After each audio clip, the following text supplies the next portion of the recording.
আমাৰ ট্ৰাইবেল বেল ব্লক আজি প্ৰায় 20 বছৰ ধৰি ইয়াতে বহু সন্দেহজনক আমাৰ নাগৰিক ইয়াতে বসবাস কৰি থকা আমি পৰিলক্ষিত হৈছোঁ।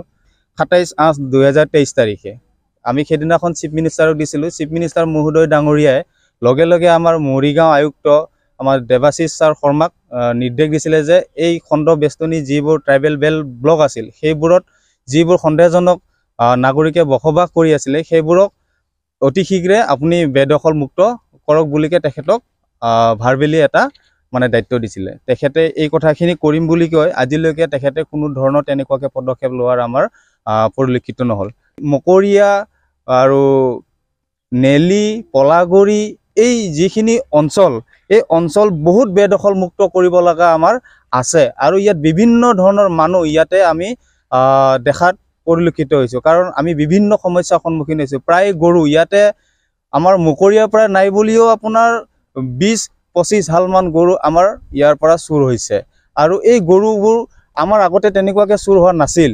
যেতিয়াৰ পৰা এই সন্দেহজনক নাগৰিকে ইয়াত বসবাস কৰিব লগা হ'ল মানে কৰি আছে সেই নাগৰিকসকলৰ ওপৰত আমাৰ সন্দেহ আৰু বিভিন্ন ধৰণৰ সমস্যা আমাৰ ইয়াতে প্ৰায়বোৰ সমস্যা হৈছে। আমাৰ গোভাৰ ছোৱালী এজনী আজি বেছি দিন হোৱা নাই আপোনালোকেও জানে সেই ছোৱালীজনী ইয়াতে আমাৰ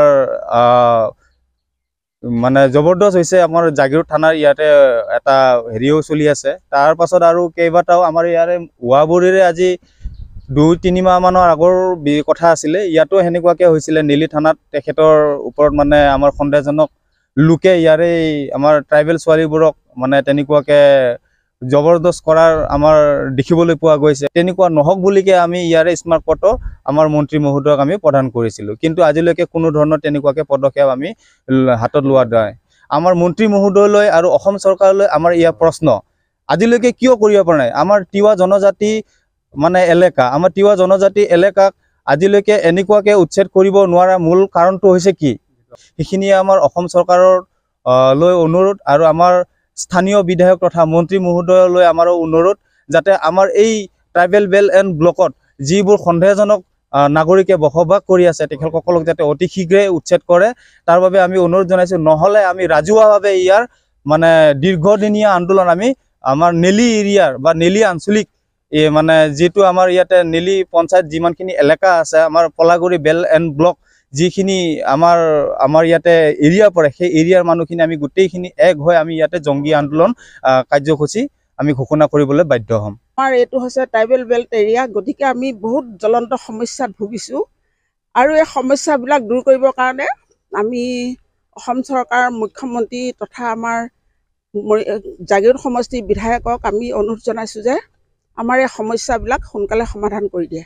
মানে কি কি সমস্যা মানে ধৰক আমাৰ ওচৰত যিখিনি আমাৰ মানুহৰ মাটি আছিল সেই মাটিবিলাক ধৰক অবৈধ কিছুমান বেদখল হৈছে আৰু তাৰ কাৰণে আমি সমস্যাত ভুগিছোঁ। কাৰণ আমাৰ গাঁৱৰ ভিতৰত বহুত গৰু গাই চুৰ হৈছে আৰু ধৰক আমাৰ ছোৱালীবিলাকেও খুব মানে মুকলি মনে ঘূৰিব নোৱাৰে। আমাৰ এইখিনি দুখ লাগে, গতিকে আমাক এইখিনি সমাধান কৰি দিয়ক ইমানে ক'লোঁ। তেনেকুৱা ঘটনা মানে ঘটি আছে ধৰক আমি কোনো সুবিচাৰ পোৱা নাই। আমি ধৰক থানাত যোগাযোগ কৰিলেও বা তেওঁলোকেও কোনো ধৰণৰ সমস্যাবিলাক সমাধান কৰি দিব পৰা নাই। আপুনি বিচৰা বাতৰি পাব কেৱল নিউজ 18 এপত। নিউজ 18 এপ ডাউনলোড কৰিবলৈ স্কেন কৰক এই QR কোড। গুগল প্লে ষ্টৰতো পাব এই নিউজ 18 এপ।